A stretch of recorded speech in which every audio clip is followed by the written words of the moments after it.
Welcome to the Designer Practice Podcast. I'm your host, Kayla Das, and I am a Canadian social worker, business coach, and private practice owner. I love all things systems, strategies, and step-by-step processes, helping therapists and coaches design a private practice that doesn't only provide practice profitability, but also the time freedom that they had initially set out to achieve. In this podcast, we'll discuss everything from private practice startup to passive income to building automated systems so that you spend less time inside of your practice and more time outside of it doing the things that you love. Let's dive in.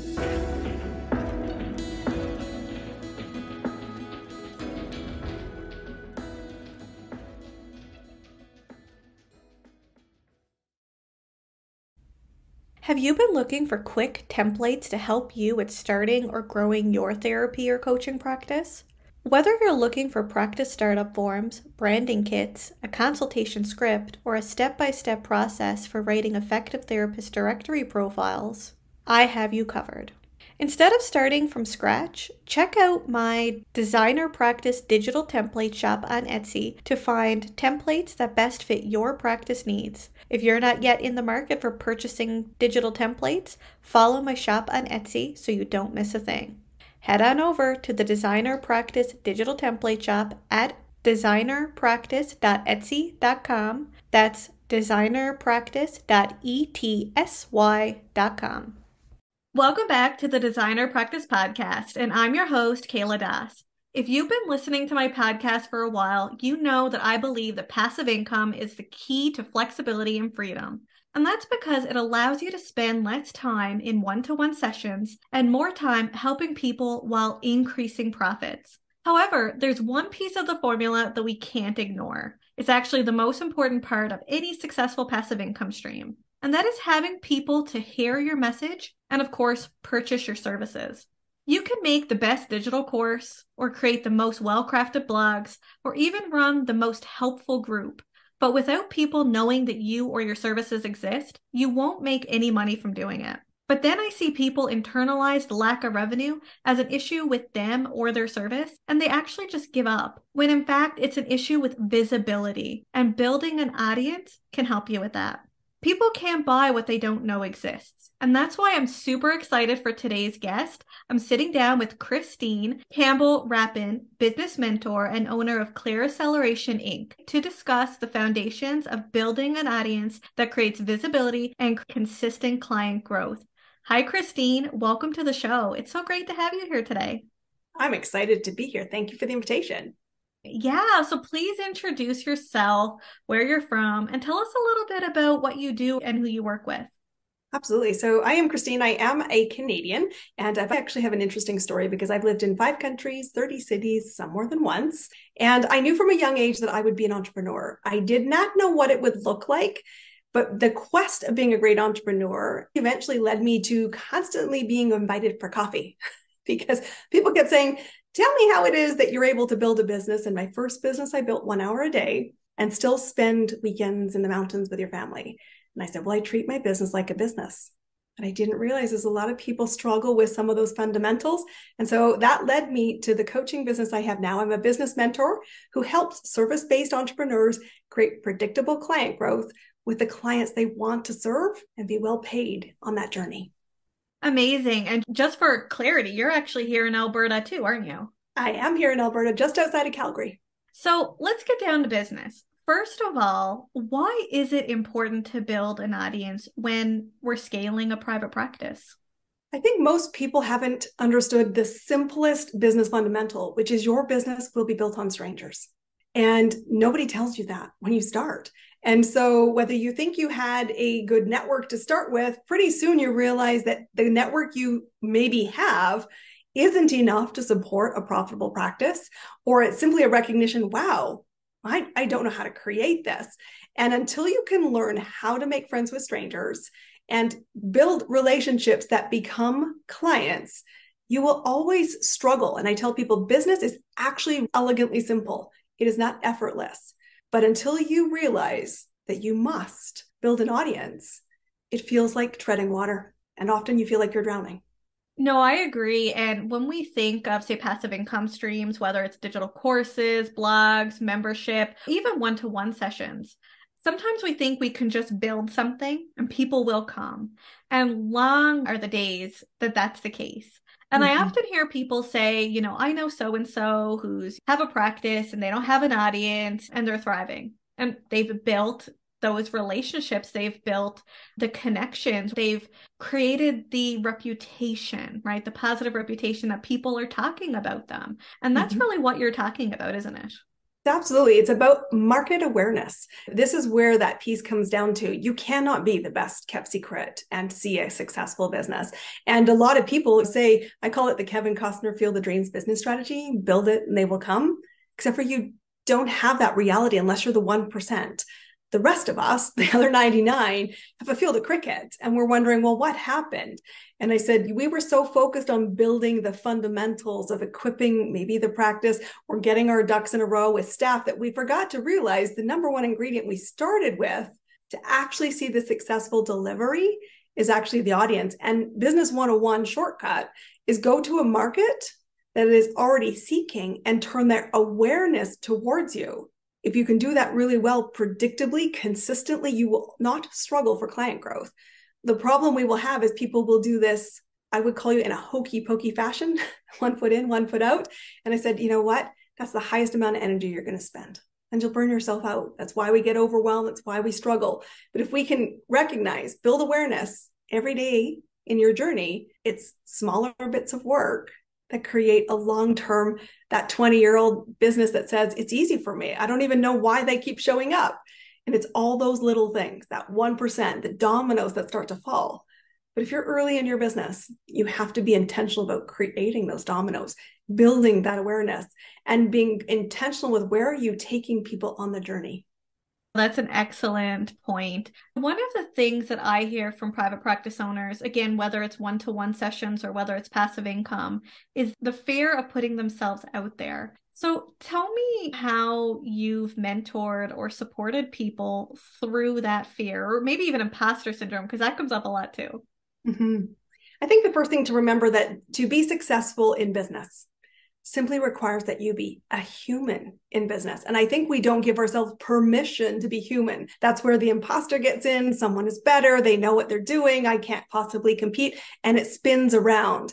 None of that serves the people who are in the dark seeking.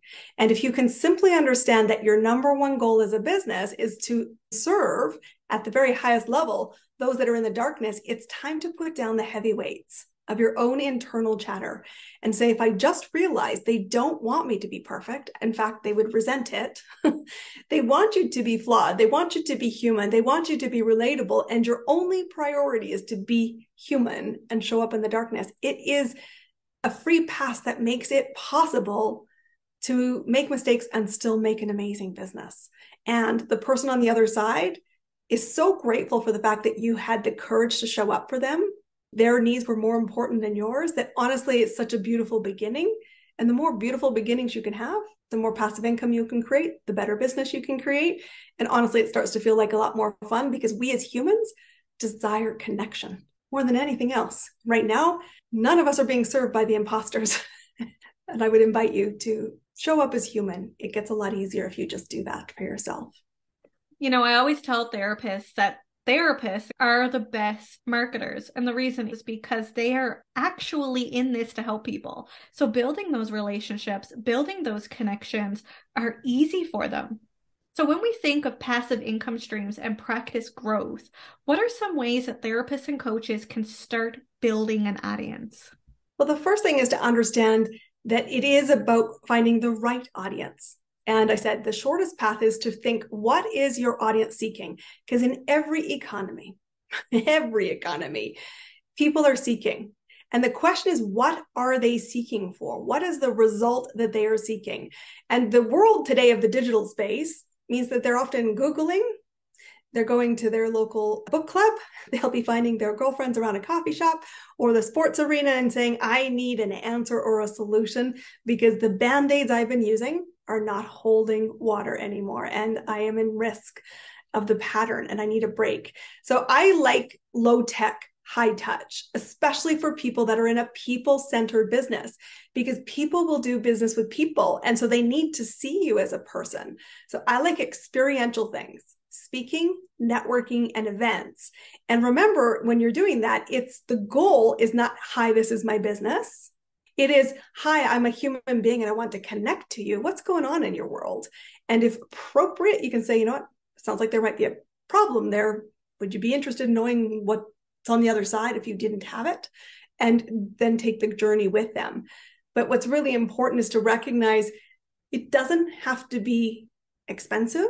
It doesn't have to be complicated, but find ways to meet more strangers, and experiences, low tech ones, can be a great vehicle because they're how we build trust. It comes very naturally. It's very instinctive. And it's much easier one-to-one or one-to-many in safe experiential ways. And then have your audience move towards you as the business owner and says, tell me a little bit about your services. Then you hunting and paying for growth. For our listeners, how would you define low tech, high touch? Yeah, I would say things that aren't automated. In simple terms, I think we've gotten into this problem. When you are scaling a business, automation is incredibly helpful. But when you're in the beginning phases of trying to build growth, the more you can get into simply conversation, which is very low tech, the more aware you are of fine-tuning the offer, more aware of the language you can use to create movement. And so to me, the number one way to create this is to talk to people. And yes, you can do it digitally, but I would be cautious of relying on technology too early in the process. Once you've mastered who is your audience, what are they seeking, what would inspire them to movement, then you can automate and then you can accelerate and you can add value and other income around it. But until you have that first foundational piece, I will tell you, you're wasting money and time, and you get indifferent results and wonder what the heck is off. And if you simply think doing more of it and throwing more spaghetti at the wall, it won't work. You have a really good point, and something that I did when I started networking with other professionals is reached out to people. Yes, I did it digitally through a email, but what I did is I asked people, would they like to get on a call with me to discuss how we can help each other? Sometimes we send almost an ad to people like, hi, I'm Kayla Das. I'm a business coach. Send clients my way. Thank you. Instead of saying, hey, I'm Kayla Das. This is what I do. I noticed that you are in a very similar area than me. I would love to chat to see how we can help each other. Would you like to get on a call with me and discuss how we might be able to, mutually beneficial to each other or something on that line? And I think that that's what you're talking about. It's sure you can use a little bit of the tech, but really have that personal feel, because what's going to happen is if you send out an email, just a random email to someone, they're going to delete it. I've had it so many times, people saying, hey, I'm so-and-so, sell my product. I'm like, I don't even know who you are. Mm-hmm. It is. It's the conversation that makes you memorable. It's your humanness that makes people realize you care. And I always think in that low-tech conversational piece, think about how we're in sequence. One of the biggest success drivers of my business has been, who can I serve and what other services might they need? And I built a network in that space so that we're all connecting the dots to help the ultimate result, which is our client who's in the dark, and saying, I can help you with this piece because this is my expertise. But when we've helped build the resources, the capabilities, and the confidence to address the problem, here's your next sequence. And when you're in that space, I said, we're not competing.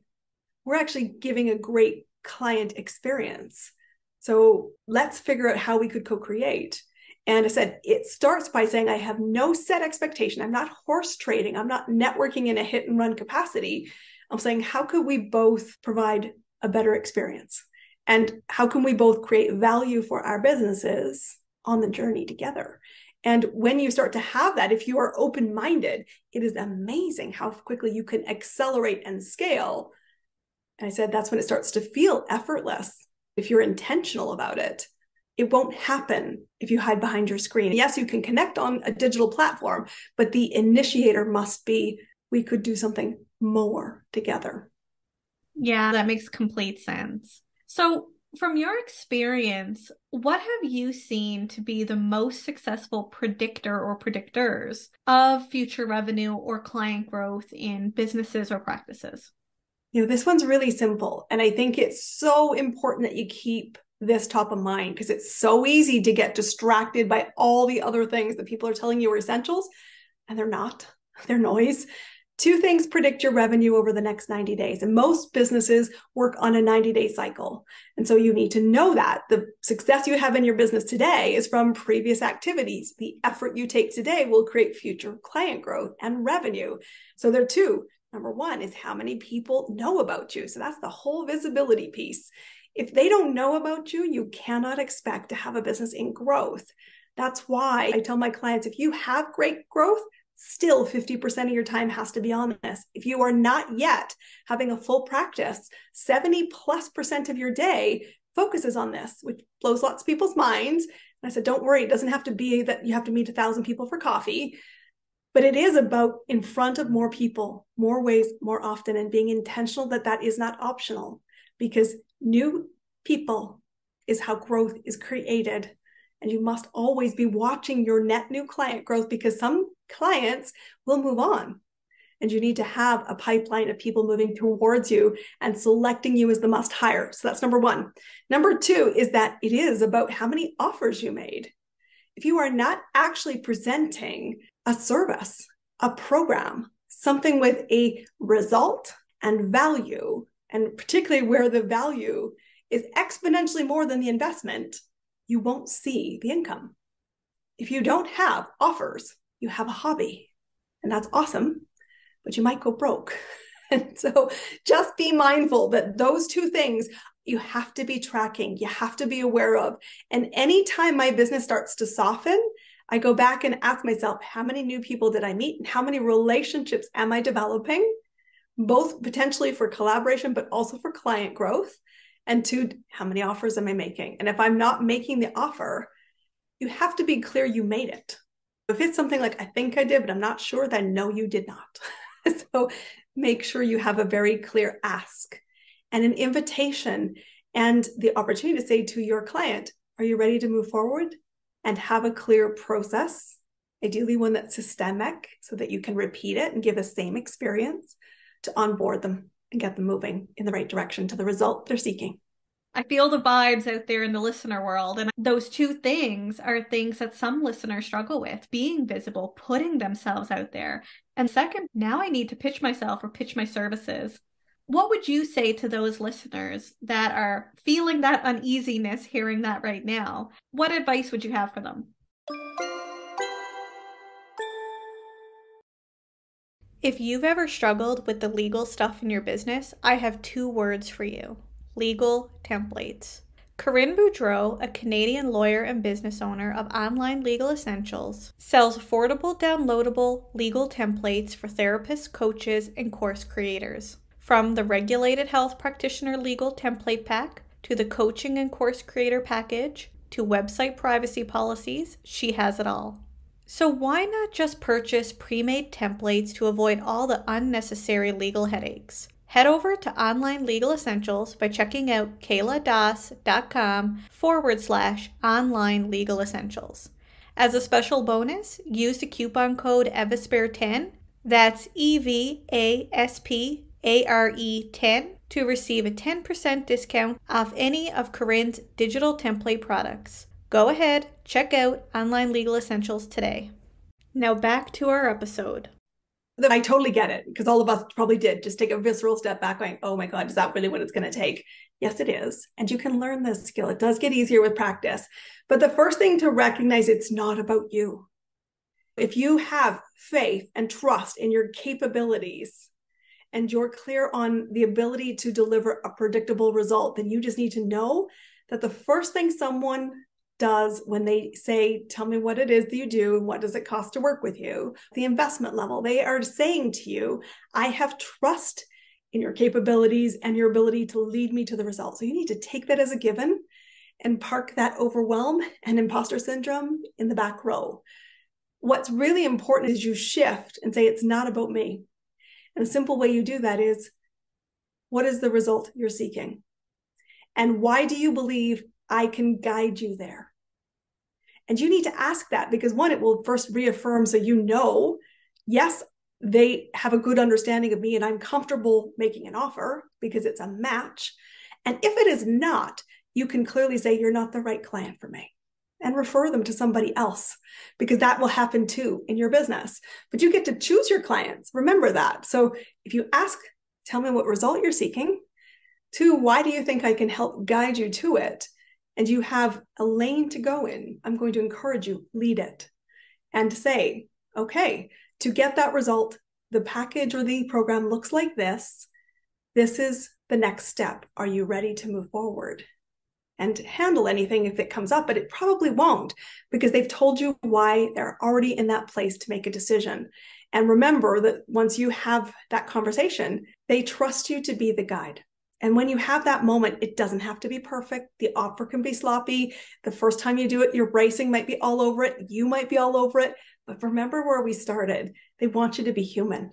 And if it doesn't go well, that's okay. I will tell you, the first time I made a client offer, I so undervalued myself that when she renewed, I doubled my rate because I just got nervous and I sold myself short.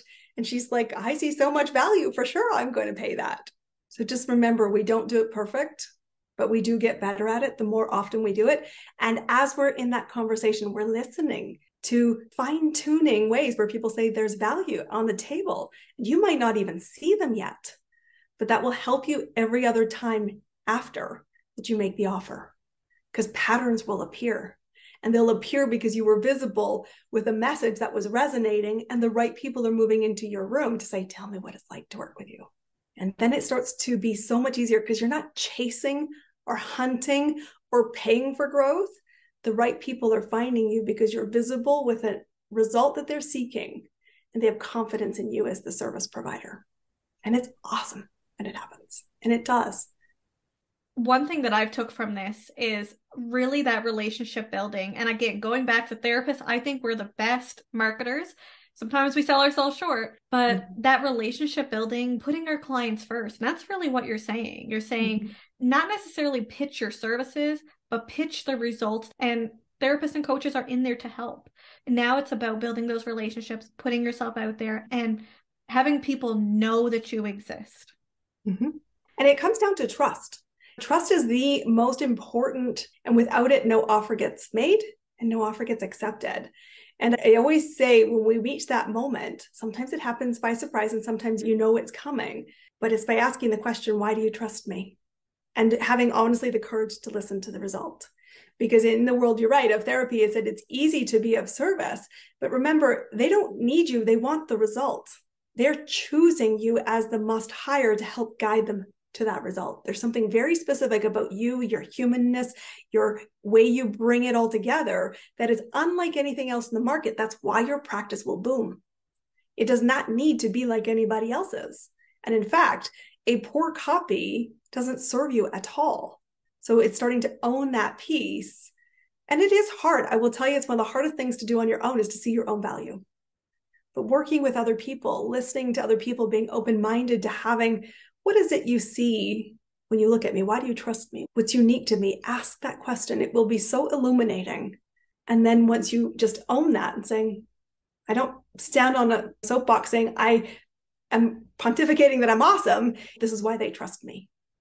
So what are the foundations that therapists and coaches should have in place when they are building an audience to scale their private practices? Well, the first thing is to recognize what room do you want to be in? This is an interesting one. I think visibility has to be non-negotiable. It's the first pillar of success. And that doesn't mean that you have to be on every social media platform. I think a lot of people misunderstand this because there's a lot of social media gurus out there that'll tell you TikTok is the best thing or YouTube's the best thing or LinkedIn's the best thing. I don't really buy into that. I think visibility is more important. Where is your audience? And you've got to be aware that audience building, I said, can be inexpensive, but it has to be a consistent effort. And you need to figure out where are the conversations happening, because you need to go into the dark where your client is seeking. And so audience building is number one. Number two is that you have to master your message. And that's a marketing piece. And a lot of people are like, I don't want to have sales and marketing in a business. I'm sorry, it really is an essential piece. So learning it is key, or at least understanding it is key. And when we talk about marketing, and particularly mastering your message, it's understanding that what are you putting out into the visible space that creates curiosity and movement. And that is what marketing is in very simple terms. People will make it really more complicated, but it's not. Marketing is about communicating, i.e. conversation, for people that are aware, intriguing them with curiosity and getting them moving. I tell my clients all the time, the goal is to get people from the back of the room to the front of the room. That's the analogy we use. And we do it through experiences. We do it by putting content out into the marketplace in whatever that looks like. Old school brochures, commercials, pamphlets, new school, social media. I said, people have to check that you're a legitimate business. So you have to have some visibility. And that message has to be crafted about your values, your results, and the bridge between the two. And you need to be thinking always, how are we connecting the dots? Because people want to be assessing you in that visibility piece of, are you my person? And that starts with trust. It builds in confidence. And eventually it leads to the third pillar, which is you have to have an offer that is going to be result driven, that is with more value than the investment level. And those three things, when you have them in sequence, working as a very good engine, you're going to scale. And as that starts to happen, one of the most important questions that we ask every business owner is, what's your capacity to deliver at the highest level? Because you constantly have people, if you keep this engine moving from the back of the room to the front of the room. But you need to know as a business owner, how do you have the life you want? It's not just you in the business. What other peers do you need to be hiring, to bringing in board? How do you ensure that the high quality reputation you're building is seen at every touch point? And if it doesn't, and there's a discord, how do we manage that? Because there could be discords.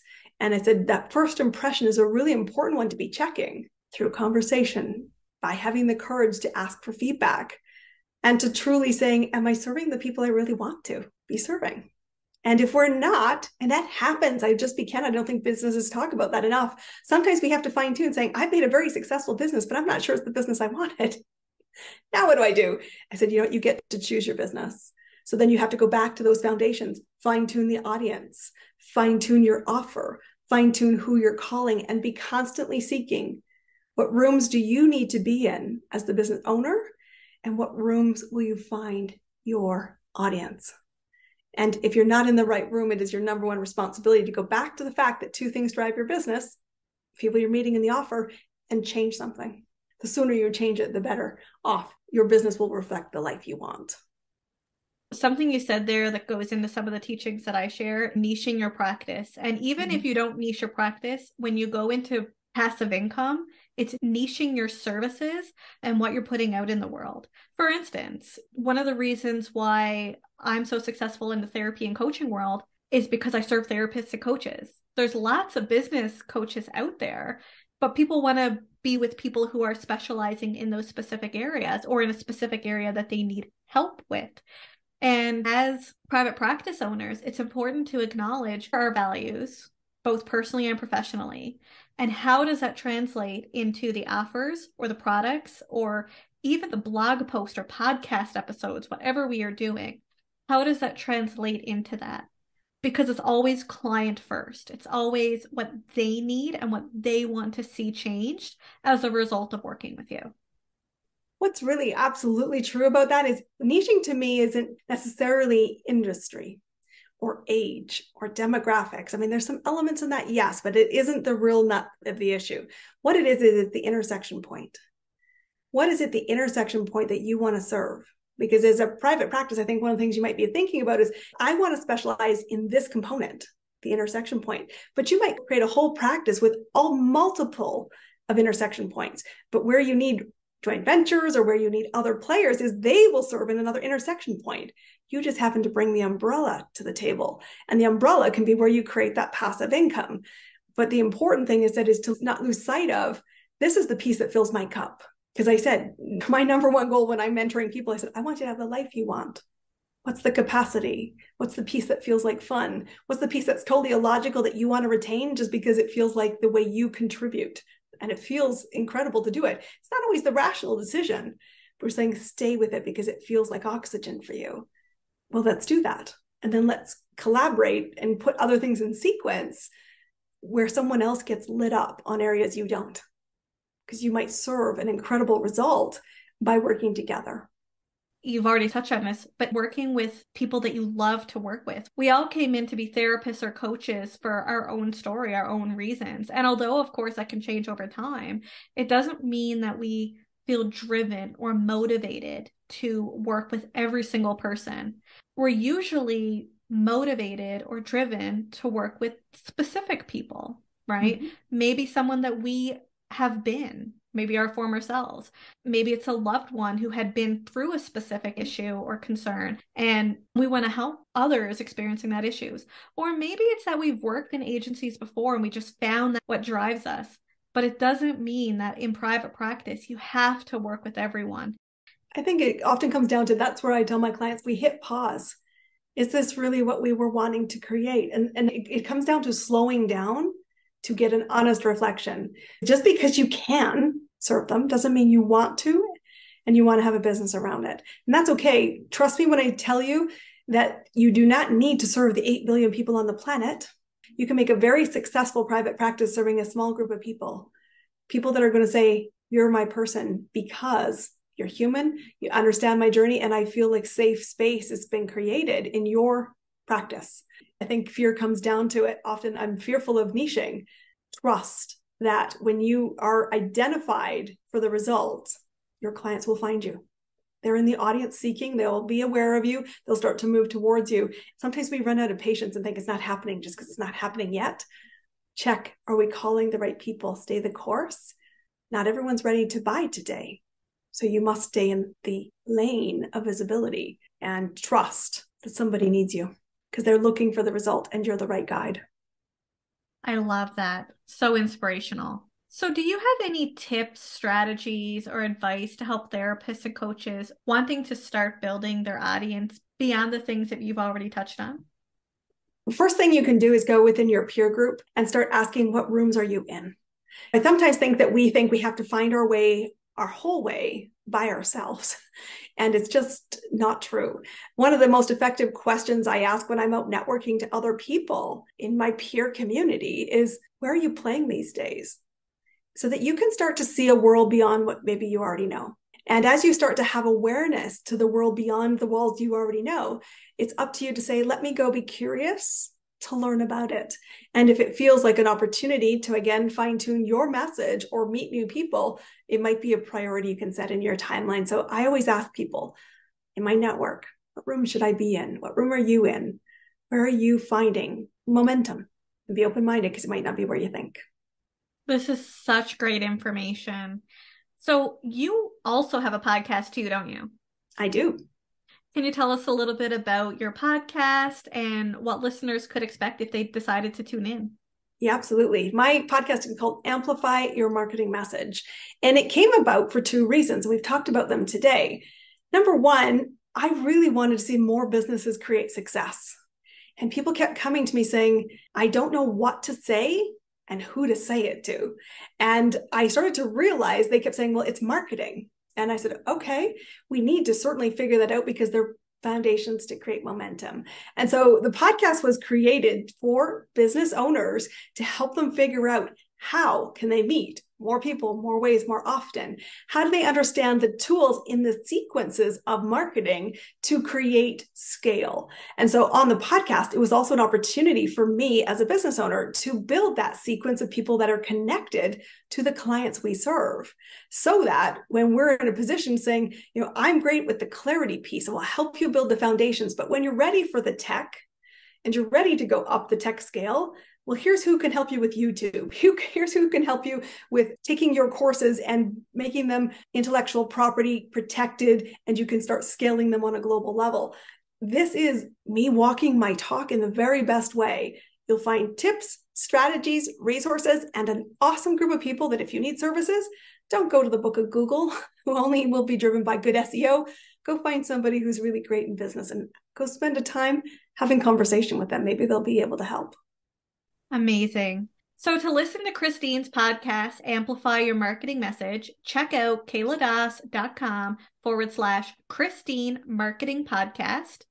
That's kayladas.com/Christine Marketing Podcast. Or you can simply scroll down to the show notes and click on the link. Christine's podcast is also on Spotify, Apple, and Google. So if you want to listen to her podcast on those platforms, feel free to check it out.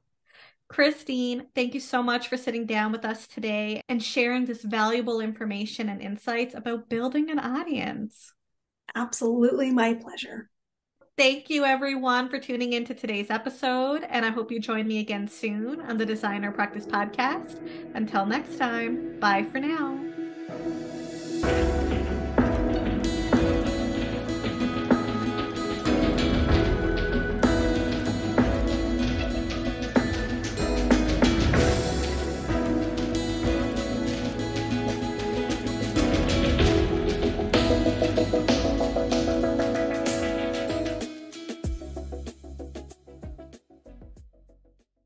Please be advised that the podcast advertisements and links in this episode may be affiliate and/or sponsor links where Evaspare Inc. and the Designer Practice Podcast receive compensation for sales or signups made through link clicks. This helps the Designer Practice Podcast continue to provide free and valuable content to you each week. Thank you, and we appreciate your support.